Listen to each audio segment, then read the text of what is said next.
Good morning dear friends, मैं doctor Mahendra Sarang और स्वागत हमारे YouTube channel English literature academy के। तो डियर स्टूडेंट, आज हम इस वीडियो में बहुत इंपॉर्टेंट टॉपिक डिस्कस करने जा रहे हैं। तो जो एमए प्रीवियस के छात्र हैं वो विशेष रूप से ध्यान दें। आज हम इसमें किंग लियर, टेम्पेस्ट और एज यू लाइक इट, तो जो हमारे Matsya university, Braj university, Rajasthan university, MDS university और कोटा यूनिवर्सिटी में ये जो नाटक जो मैं बता रहा हूँ शेक्सपियर के, ये सेम है। जैसे कि राजस्थान यूनिवर्सिटी में शेक्सपियर का जो नाटक है वो है टेम्पेस्ट और किंग लियर, और मत्स्य में जो है वो डॉक्टर फस्टस भी है और एज यू लाइक इट भी है, हेमलेट भी है। तो ये नाटक है, ये डॉक्टर फस्टस जो है वो मार्लो का है। तो देखो पहले अपन किंग लियर से डिस्कस करते हैं। तो अगर आपने किंग लियर नहीं पढ़ा है तो देखो, किंग लियर एक ट्रेजेडी प्ले है जिसमें किंग लियर रहता है और किंग लियर दो प्लॉट रहते हैं इसके, किंग लियर के और अर्लो ग्लाउस्टर के। किंग लियर के 3 बेटियां हैं। सबसे बड़ी बेटी जो है वो गोंद्रिल है, फिर रीगन है, फिर कोर्डेलिया है। गोंद्रिल और रीगन शादीशुदा है और कोर्डेलिया जो है वो शादीशुदा अनमेरिड है वो।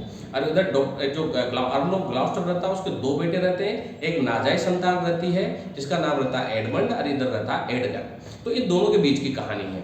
तो यहाँ पर दोनों बेटियों के द्वारा, गोंद्रिल और रीगन के द्वारा, किंग लियर को जो है वो चीट किया जाता है, क्योंकि किंग लियर अपनी प्रॉपर्टी उनमें बांट देता है। तब कोर्डेलिया आती है और कोर्डेलिया अपने पिता का इलाज करवाती है। क्यों? क्योंकि दोनों बेटियों के धोखा देने पर किंग लियर जो है वो पागल हो जाता है और इसका एक स्वामी भक्त सेवक रहता है अर्लो कैंट, जो हमेशा इसकी मदद करता है। हालांकि किंग लियर इसको इंसल्ट करके बाहर निकाल देता है, लेकिन वो भिखारी के रूप में वापस आ जाता है।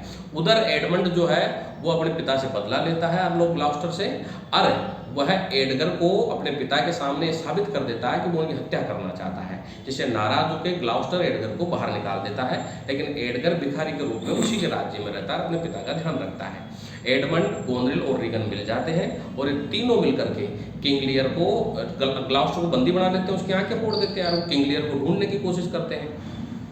उधर तीनों मिलकर कोर्डेलिया पर आक्रमण करते हैं। कोर्डेलिया इनके आक्रमण से परास्त हो जाती है और इसे कैद कर लेते हैं। लास्ट में जो है वो गोंद्रिल सुसाइड करके मर जाती है, रीगन जहर से मर जाती है और एडमंड को एडगर मार देता है, और किंग लियर जो है वो कोर्डेलिया को बचाता है। इससे पहले ही एडमंड के सेवक उसे मार देते हैं। तो पूरी तरह से एक ट्रेजेडी प्ले है। अब आप इसको लिखोगे कैसे? तो देखो, राइटर के इंट्रोडक्शन, इसके थीम, प्लॉट, समराइजेशन और कैरेक्टर के साथ साथ आप इसमें प्रत्येक की ट्रेजेडी बताओगे, इसमें जो है वो 15वीं सेंचुरी का कल्चर बताओगे, और इसमें आप बताओगे रिलेशनशिप को लेकर के, इसके बीच में क्या रिलेशनशिप रही किंग लियर का अपनी बेटियों के साथ, ग्लाउस्टर का अपने बेटों के साथ में।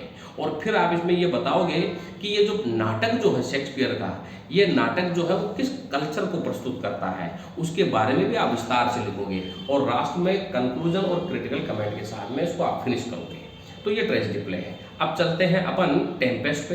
टेम्पेस्ट का भी बहुत ईजी है। इसमें प्रोस्पेरो रहता है। प्रोस्पेरो जो है वो किंग ऑफ नेपल्स रहता है, और उधर मिलान का राजा रहता है। प्रोस्पेरो की एक बेटी रहती है जिसका नाम मेरिंडा होता है, इसका भाई रहता है एंटोनियो, और उधर जो है वो फर्डिनेंड रहता है, और फर्डिनेंड का फादर रहता है जो कि नेपल्स का राजा है, और उसका भाई सेबेस्टियन रहता है। तो ये इसमें भी 2 प्लॉट चलते हैं, और किस प्रकार प्रोस्पेरो को चीट किया जाता है अपने ही भाई एंटोनियो के द्वारा। क्यों? क्योंकि इसमें जो नेपल्स का जो राजा होता है वो एंटोनियो को अपनी तरफ मिला लेता है, और सेबेस्टियन और ये मिलकर के इसको, प्रोस्पेरो को जो है ये साबित कर देते हैं कि वह चोर है। इसलिए प्रोस्पेरो को जेल में कैद कर दिया जाता है अपने भाई एंटोनियो के द्वारा। फिर इसका एक गोंजेलो के द्वारा इसको बचाया जाता है, किसको? प्रोस्पेरो को। फिर प्रोस्पेरो अपनी बेटी के साथ जो है एक द्वीप पे आ जाता है, और फिर वह एक जादू करना सीख जाता है, और किस प्रकार वह जादू के माध्यम से भवन का निर्माण करता है, और फिर वह उसी जादू के माध्यम से फिर वो बदला लेता है। किससे बदला लेता है? नेपल्स के राजा से, उसके बेटे फर्डिनेंड से इनसे बदला लेता है। अच्छा, इसमें फर्डिनेंड और मिरांडा की लव स्टोरी को भी बताया गया है, लेकिन ड्रामा का अंत में जो अंत होता है बड़ा सुखद होता है। तो जब आप इस ड्रामा को लिखें तब सुपर नेचुरल एलिमेंट को जरूर लिखें, और 15वीं सेंचुरी के ट्रेजेडी और 15वीं सेंचुरी के हिस्टोरिकल कल्चर को जरूर बताएं, क्योंकि इसकी जो कहानी है वो किंग एडवर्ड और किंग रिचर्ड से मिलती जुलती है। अब चलते हैं अपन डॉक्टर फस्टस पे। डॉक्टर फस्टस मार्लो के द्वारा लिखा गया एक बहुत ही ट्रेजेडी प्ले है, जिसमें डॉक्टर फस्टस रहता है जो ओवर एम्बिशियस प्रवृत्ति का रहता है। तो ऐसे ही लूसीफर का एक साथी रहता है मेफिस्टोफेल्स, जो ऐसे लोगों को ढूंढता है जो कुछ भी करने के लिए तैयार हो पैसों के लिए। डॉक्टर फेफस्टस एक ऐसा व्यक्ति है, वो हर प्रकार के सुखों की अनुभूति करना चाहता है, इसीलिए मेफिस्टोफेल्स की गिरफ्त में वो जल्दी आ जाता है। मेफिस्टोफेल्स उसे लूसीफर से मिलाता है, लूसीफर हर प्रकार की सुख सुविधा देता है, लेकिन उसकी आत्मा को गिरवी रख लेता है, और फिर इस प्रकार पूरी कई प्रकार की ट्रेजेडी जिसमें होती है। अंत में डॉक्टर फेफस्टस इससे निकलना चाहता है, लेकिन उसकी आत्मा पूरी तरह घर्षित हो चुकी है, पूरी तरह लूसीफर के कब्जे में है। वो नहीं चाहता है ईश्वर के खिलाफ जाना, क्योंकि अब उसे अच्छी तरह पता चल गया था कि ईश्वर कौन है, लूसीफर कौन है, और अंत में डॉक्टर फेफस्टस का अंत होता है। तो एक ये भी ट्रेजेडी प्ले है जो डॉक्टर फेफस्टस के द्वारा लिखा गया है। तो आप इसमें भी सुपर नेचुरल एलिमेंट के साथ साथ आप इसमें ट्रेजेडी को दिखाओगे, और ट्रेजेडी के साथ साथ हॉरर फियर को दिखाओगे, और किस प्रकार इसमें बाइबलिज्म थ्योरी है, ये याद रखिए, बाइबलिज्म और यूनिवर्सल ट्रूथ, ये वाला पॉइंट आप डॉक्टर फेफस्टस में जरूर डालें। अब चलते हैं अपन एज यू लाइक इट पे। एज यू लाइक इट एक पेस्टोरल कॉमेडी ड्रामा है, एक अच्छा ड्रामा है ये, जिसमें इसमें ड्यूक सीनियर ड्यूक की और ड्यूक फ्रेडरिक की कहानी है कि किस प्रकार ड्यूक फ्रेडरिक जो है वो सीनियर ड्यूक को चीट करता है, उसे आर्डन के जंगल में भेज देता है। इसकी पूरी की पूरी कहानी जो है वह महल में और आर्डन के जंगल में शूट होती है। सारे के सारे आर्डन के जंगल में आता है। इसमें एमियंस, जैक्स और सीनियर ड्यूक ऑलरेडी जो है जंगल में रहता है, और यहाँ पे दो भाई रहता है, ऑरलैंडो और ओलिवर। यहाँ पर ऑरलैंडो और ओलिवर जो है वो जो इसका सेनापति रहता है सीनियर ड्यूक का, रोलैंड डी बोइज, उसकी संतान रहती है, उसकी 3 संतान रहती है, जैक्स, फिर ऑरलैंडो, फिर ओलिवर। यहाँ पे ऑरलैंडो और ओलिवर को लड़ते हुए दिखाया जाता है संपत्ति के लिए, और फिर एडम जो कि उसका सेवक रहता है रोलैंड डी बोइज का, वो ऑरलैंडो को समझाता है, फिर वो आर्डन के जंगल में चले जाते हैं। उधर ड्यूक फ्रेडरिक जो है वह नाराज हो जाता है रोजीलैंड से।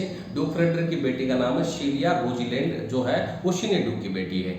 एक रेसलिंग मैच में चार्ल्स के द्वारा, जो कि ड्यूक फ्रेडरिक से लड़ता है, ऑरलैंडो उसे हरा देता है, जिसकी खुशी में रोजीलैंड उसे सोने की चेन देती है, जिसे ड्यूक फ्रेडरिक नाराज हो जाता है, और वो उसको देख देशद्रोही कहता है, और वो भी उसे आर्डन के जाने के लिए कह देता है। तो उधर एडम और ऑरलैंडो आर्डन के जंगल में चले जाते हैं।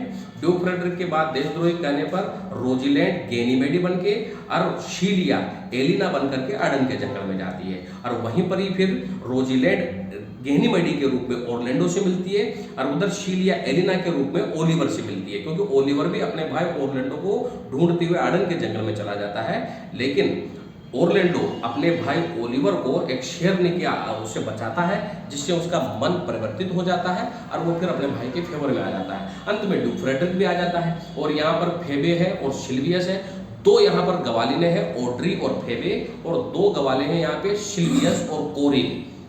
तो इस प्रकार इसमें 4 प्रेमी जोड़ियां बनती है। ऑरलैंडो की तो रोजीलैंड से बनती है, शीलिया जो एलिना है उसकी जोड़ी ओलिवर से बनती है, और फेबे की जोड़ी जो है वो सिल्वियस से बनती है, और ऑड्री की जोड़ी टचस्टोन से बनती है। टचस्टोन जो कोर्ट क्लाउन है, जो कॉमेडी करता है, तो बहुत अच्छा कॉमेडी प्ले है जो शेक्सपियर के द्वारा लिखा गया है। ये सारी चीजें आप पढ़ करके अच्छे से पॉइंट आउट करके अच्छे से पढ़ के आप इसके नोट्स बनाना शुरू कीजिए।